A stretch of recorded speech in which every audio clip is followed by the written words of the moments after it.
Quero te convidar para se colocar de pé um instante, abrir a Bíblia em Hebreus capítulo 9, verso 22.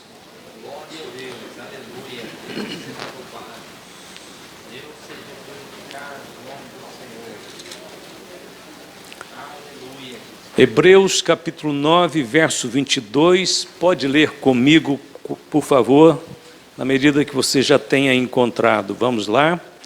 E quase todas as coisas, segundo a lei, se purificam com sangue, e sem derramamento de sangue não há remissão. Oremos mais uma vez. Querido Deus, Pai nosso, que estás nos céus, santo é o teu nome, glorificado seja Deus. Eternamente te adoraremos e te louvaremos, Senhor, porque na tua presença há abundância de alegria e de bênçãos. Agradeço muito a ti, Senhor, por estes momentos preciosos, pela vida de meus irmãos, por todos, Senhor, que o Senhor tem reunido como uma família na terra para te adorar. Obrigado, Jesus, em falar conosco, nós abrimos nosso coração. Amém. Podeis sentar, queridos. Deus estabeleceu que quando a sua reta justiça fosse quebrada, fosse violada, então haveria necessidade de derramamento de sangue para fazer a expiação pelo pecado. O sangue dos animais no Antigo Testamento não eram suficientes para tirar o pecado. Eles apenas cobriam os pecados temporariamente, provisoriamente, até que viesse o sacrifício perfeito, providenciado pelo próprio Deus. Por conta do pecado original, nós olhando na Bíblia, vemos que o primeiro sacrifício de sangue foi feito pelo próprio Deus, a fim de cobrir a nudez do homem.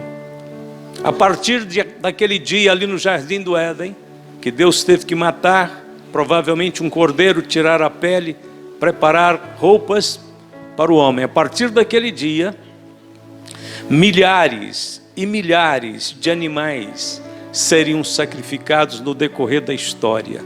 A Bíblia diz: sem derramamento de sangue não há remissão. O sacrifício perfeito e definitivo, então, seria oferecido por nosso Senhor Jesus Cristo. Pedro soube interpretar muito bem quando ele disse: sabendo que não foi com coisas corruptíveis, como prata ou ouro, que fostes resgatados da vossa vã maneira de viver, que por tradição recebeste dos vossos pais, mas com o precioso sangue de Cristo, como de um cordeiro imaculado e incontaminado.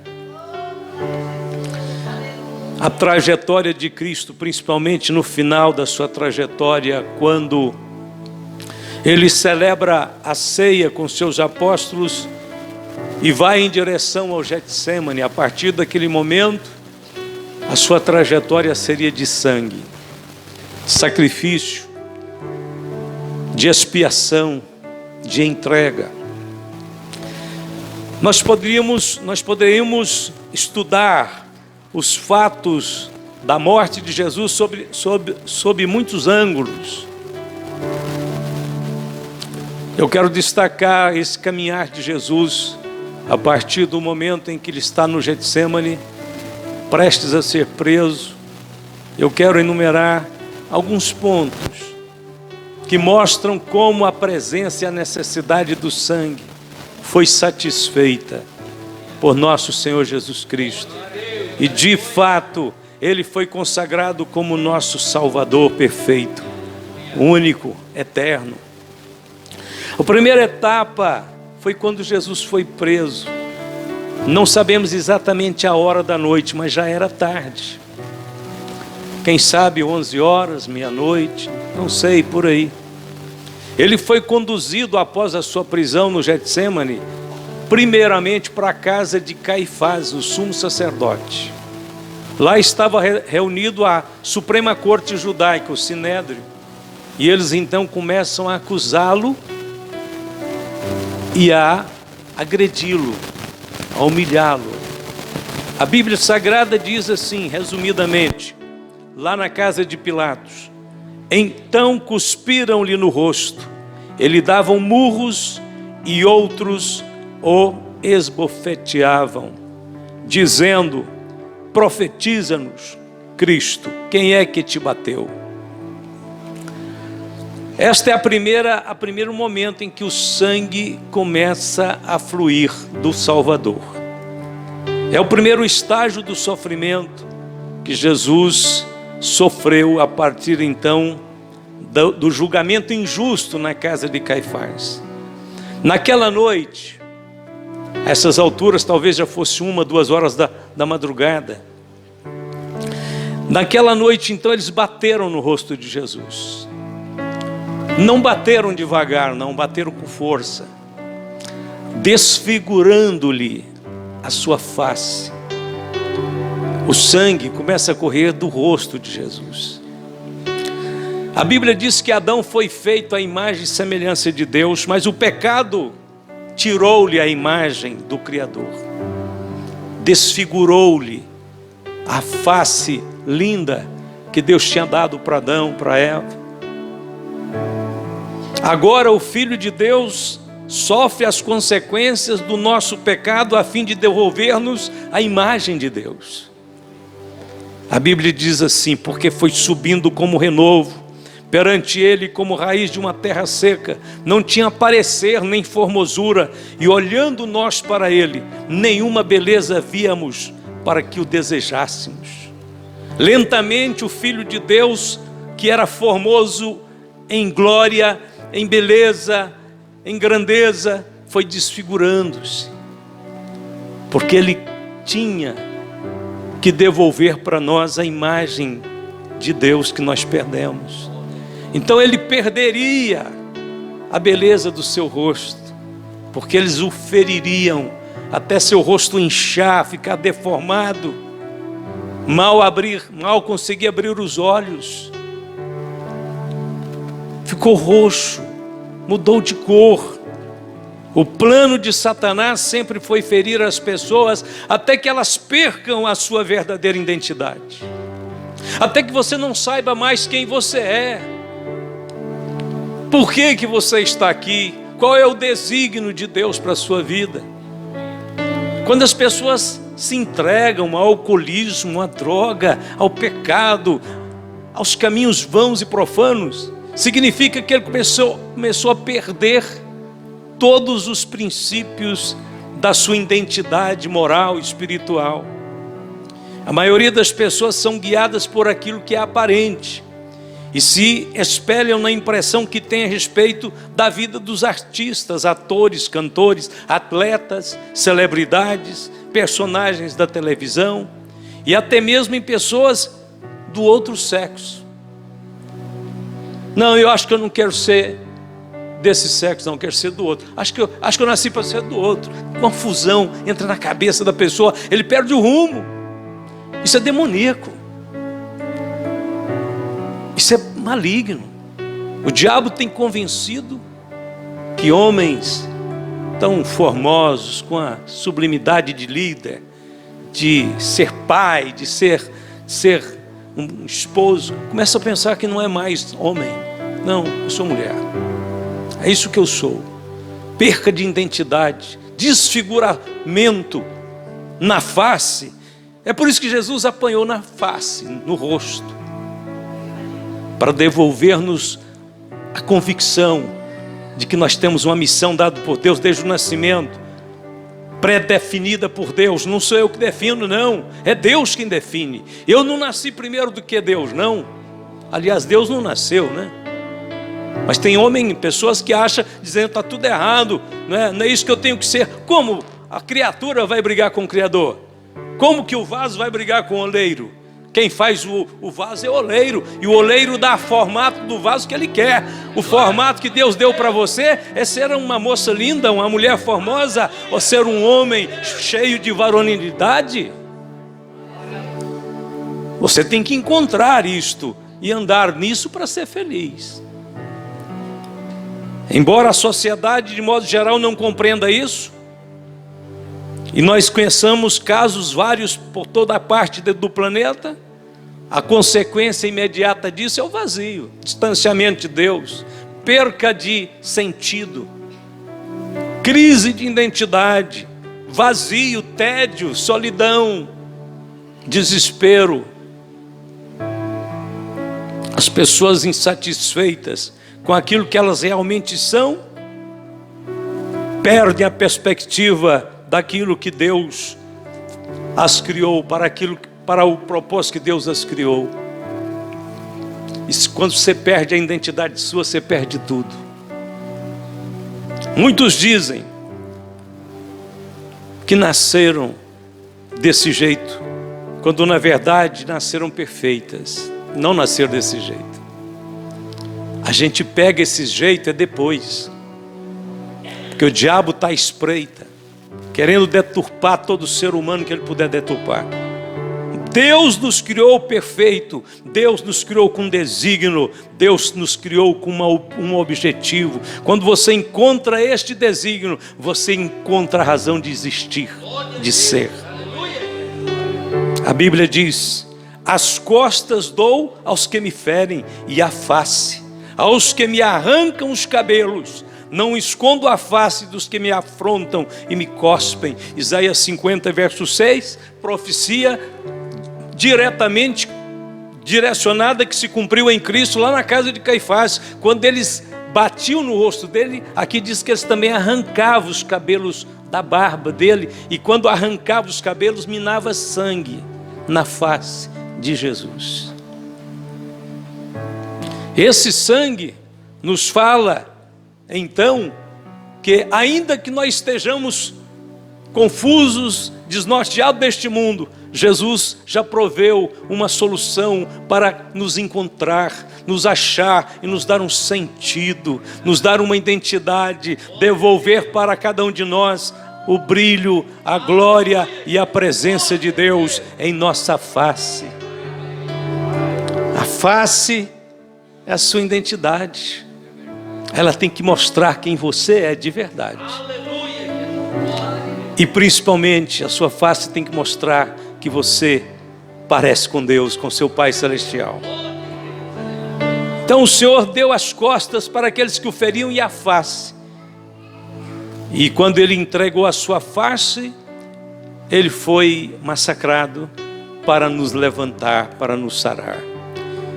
Segundo, a Bíblia diz: e posto em agonia, orava mais intensamente, e o seu suor tornou-se em grandes gotas de sangue, que corriam até o chão.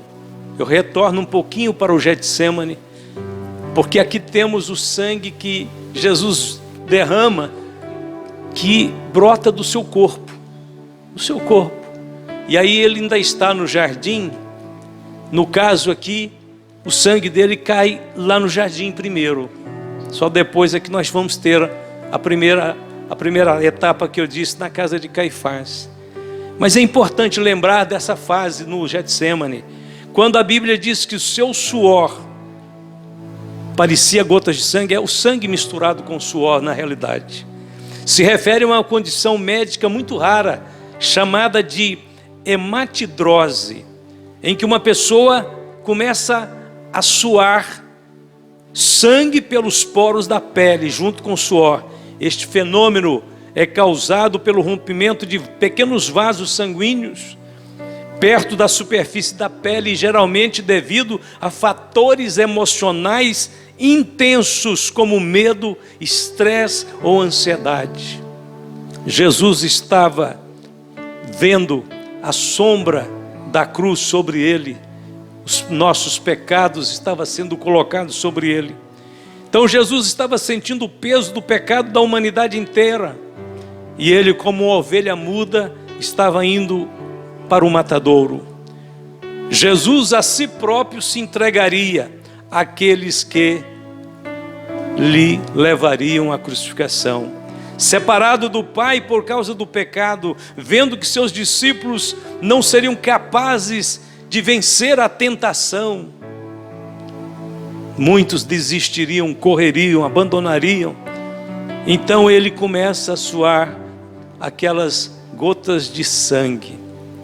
Foi exatamente assim que Jesus estava sentindo enquanto orava no Getsêmani, como se ele fosse exatamente o que aquele jardim representava. Getsêmani significa prensa de azeite. Por muitos anos naquele jardim se fazia azeite de oliva, colhia as azeitonas das oliveiras, colocava dentro de uma pedra furada e ali começava a amassar a azeitona com outra pedra pesada, e essa prensa fazia com que o óleo destilasse. Jesus estava sendo prensado pelo pecado que estava vizinhando sobre ele, pela dor, pelo abandono que muitos deixariam ele, todos o deixariam. Então ali ele confessa diante do Pai, dizendo: a minha alma está triste até a morte. Por que que ele derrama o seu sangue ali? É porque a redenção não era somente do homem, a redenção também era do planeta Terra. O jardim representava exatamente a terra que estava contaminada pelo pecado. Seguindo, Jesus então é levado depois, a hora bem cedo, as primeiras horas da manhã, 6 horas da manhã, 5:30, para a casa de Pilatos. Então está escrito: então soltou-lhes Barrabás, e tendo mandado açoitar a Jesus, entregou-o para ser crucificado. Mateus 27, 26. Entenda isso. Ali na casa de Pilatos, depois que Pilatos entrega Jesus para a crucificação, ele manda açoitá-lo. A Bíblia diz que a vida está no sangue. Levítico 17, 11. Entenda também bem isto: a vida do corpo, a vida da carne, porque o homem tem a vida que está na sua alma e no seu espírito, que é a vida que vem de Deus. Mas Deus estabeleceu o sangue como a vida do corpo, ou seja, é um fluido, é um líquido que mantém o nosso corpo, as células do nosso corpo renovadas, vivificadas. Então o sangue é a vida do corpo. Uma pessoa pode perder quase todo o seu sangue, mas continuar vivendo, é claro, mas ele fica fraco, o corpo fica debilitado, né?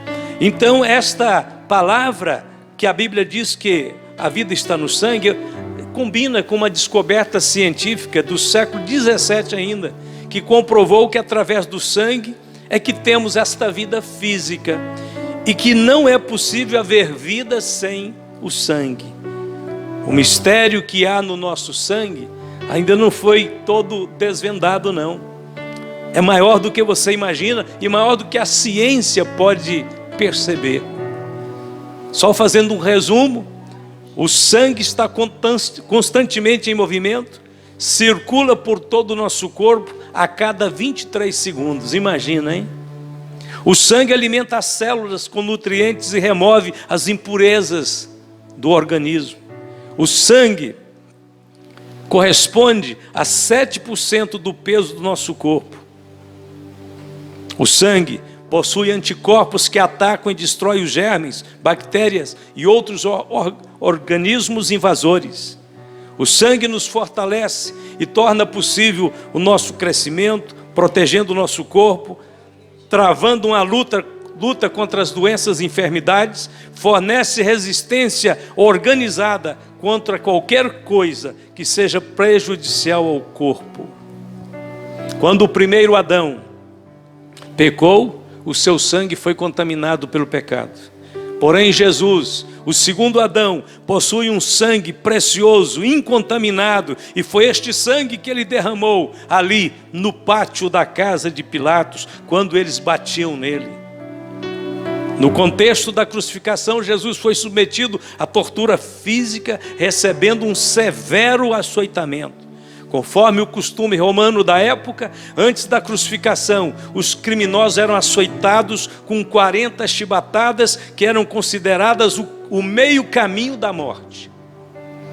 As costas eram despidas, o tórax inclinava-se sobre o trono. 4 argolas de metal algemavam os pulsos e os tornozelos, e o instrumento usado chamava-se flagelo ou azorrague.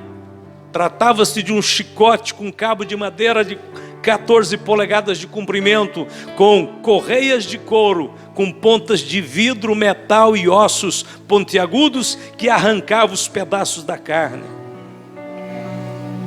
A intenção era dilacerar o corpo nu, cortando, reduzindo em tiras inflamadas de carne que ficavam penduradas pelas costas. Muitos condenados morriam ali mesmo. Outros desmaiavam e eram reanimados com porções de água salgada, com salmoura. O objetivo é que a vítima sofresse o tanto quanto possível. Muitos morriam quando começavam a caminhar em direção à crucificação. Isaías viu isto muito antes de acontecer. Era desprezado, o mais indigno entre os homens, homem de dor, experimentado dos trabalhos, e um como de quem os homens escondiam o rosto. Era desprezado e não fizemos dele caso algum. Verdadeiramente ele tomou sobre si as nossas enfermidades e as nossas dores levou sobre si. E nós o reputamos por aflito, ferido de Deus e oprimido. Mas ele foi ferido pelas nossas transgressões e moído pelas nossas iniquidades. O castigo que nos traz a paz estava sobre ele, e pelas suas pisaduras fomos sarados. A coroa de espinhos. E logo os soldados do governador, conduzindo Jesus à audiência, reuniram-se junto dele toda a corte, e despindo-o, o cobriram com uma capa escarlate, e tecendo uma coroa de espinhos, puseram-la na cabeça, e em sua mão direita uma cana, e ajoelhando diante dele escarneciam, dizendo: salve, rei dos judeus. E cuspindo nele, tiraram-lhe a cana e batiam-lhe com ela na cabeça. E depois de o haverem escarnecido, tiraram-lhe a capa, vestiram-lhe as suas vestes e o levaram para ser crucificado. A coroa de espinhos representa o outro aspecto da maldição da terra. Deus tinha dito: a terra será maldita por causa de você, Adão. Com dor comerás dela todos os dias da tua vida. Espinhos e cardos também te produzirá, e comerás a erva do campo. A coroa transpassou as suas têmporas, o sangue começou a brotar de sua cabeça. À medida que essas gotas de sangue foram caindo por terra, alguma coisa estava acontecendo no mundo espiritual. A maldição estava sendo cancelada. Resumindo toda a história, depois de tudo isso, Jesus é conduzido para o alto do Monte Calvário.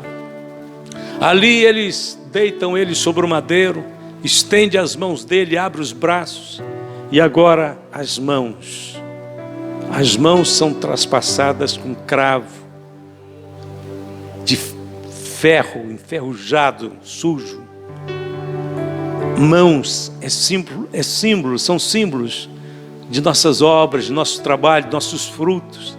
É com as mãos que nós acariciamos, que nós acolhemos nossos filhos, que nós protegemos nossos lares, nossas esposas, nossos esposos. É com as mãos.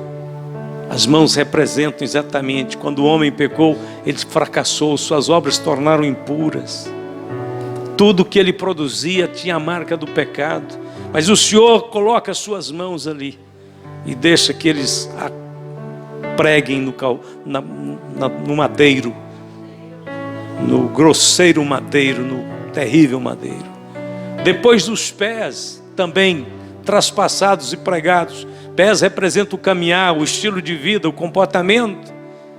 Tudo tinha sido corrompido. O Senhor está dizendo: eu vou mudar a vida dos homens, eu vou transformar o seu caminhar, eu vou mudar sua direção de vida, eu vou me deixar ser ferido em todas as áreas que você fracassou. Então, para cumprir este propósito, o Senhor Jesus veio a este mundo provando que Ele de fato nos ama e quer revelar o melhor de si para nós. Não podemos ficar de maneira nenhuma desanimados, porque o Senhor já morreu por nós, ressuscitou, está vivo. Ele disse: eu voltarei. A igreja tem que ser pujante, tem que ser cheia do Espírito Santo. A igreja tem que glorificar o seu Salvador. A igreja tem que amar o seu Salvador. O céu, irmãos, o centro do céu, todo o barulho que vai acontecer no céu, toda a razão da adoração no céu vai ser Cristo. Nós lá vamos cantar sobre o sangue o tempo todo, aquele que nos remiu, aquele que nos lavou com seu sangue, aquele que lavou os nossos pecados e nos fez reis e sacerdotes. Nós cantaremos e celebraremos aquele ato que parecia ser o mais infame da história, mas que se tornará a razão de toda a nossa adoração para toda a eternidade. Nós o adoraremos e o louvaremos por toda a eternidade. E por enquanto temos que ficar aqui caminhando neste mundo, tome posse. Tenha a provisão do sangue na sua vida. O diabo não tem medo de mísseis, o diabo não tem medo de exércitos, o diabo não tem medo de bomba atômica, mas ele não suporta quando nós clamamos pelo sangue de Jesus. Quando você diz o sangue de Jesus é minha proteção, é meu escudo, nada mais pode ir além desse sangue, nada. Ninguém pode avançar. Vamos ficar de pé. A história não termina na cruz, mas hoje é dia de pensar na cruz. Hoje é dia de celebrar com o pão, com o vinho, em memória do corpo e do sangue de Jesus. Antes de nós começarmos a distribuição do pão hoje, eu quero convidar à frente algumas pessoas que por uma razão ou outra, você ficou sem cear umas 2 vezes, 3 vezes, e agora você volta para cear. Então nós queremos orar por você, para Deus te abençoar, para Deus te dar força, te renovar, te ajudar. Eu quero convidar todo irmão, toda irmã que está voltando à comunhão, que depois de algum tempo que não cear, vai cear hoje. Então vem aqui nessa hora, aqui na frente. Vamos orar pela sua vida. Todos que precisarem, aproveite esse momento. Glória a Deus. Eu vou pedir que o pastor Lázaro, pastor Romualdo, desça para orar com a irmã Stephanie, com Erley, orar por eles, abençoando eles. Está vindo o irmão Vilmar, vamos orar pelo irmão Vilmar, sua família, sua casa. Glória a Deus. Se mais alguém precisa, aproveite este momento. Nós vamos orar por vocês cearem com alegria, vocês cearem com paz no coração, sabendo que Jesus vos ama, que Jesus é poderoso para te ajudar, para te sustentar, para te levantar. Estende as mãos em direção a eles, irmãos. Vamos orar. Querido Deus, Pai nosso, Deus Todo-Poderoso, aqui estão teus filhos, Senhor. Abençoa tua serva, Senhor. Vem buscar a graça, vem buscar esta alegria, essa paz que só o Senhor dá. Agora aplica, Senhor, o sangue remidor, vai limpando, lavando, dando vitória, fazendo cair por terra todo o mal do inimigo. Tudo que o inimigo põe contra a vida de teus filhos cai por terra agora. O sangue de Jesus Cristo nos dá vitória, nos lava, nos limpa, nos santifica, nos dá o direito de entrar na presença de Deus, não pelas nossas obras, mas pela obra perfeita da cruz. Vai estendendo as tuas mãos, Pai Celestial. Vai curando agora, vai trazendo restauração, vai sarando as feridas, vai tirando o Senhor a tristeza, toda a fraqueza, vai produzindo o Senhor uma nova vida, uma nova fé, uma nova dimensão de vida com o Senhor. Abençoe a cada um dos meus irmãos, nós oramos por eles, abençoando a vida deles, em nome do Senhor Jesus Cristo. Glória a Deus, glória a Deus, glória a Deus, porque eu recebi do Senhor o que também vos ensinei, que o Senhor Jesus, na noite em que foi traído, tomou o pão e, tendo dado graças, o partiu e disse: tomai e comei, isto é meu corpo que é partido por vós, fazei isto em memória de mim. Podeis servir, obreiros. Recebam o pão, irmãos, em nome de Jesus.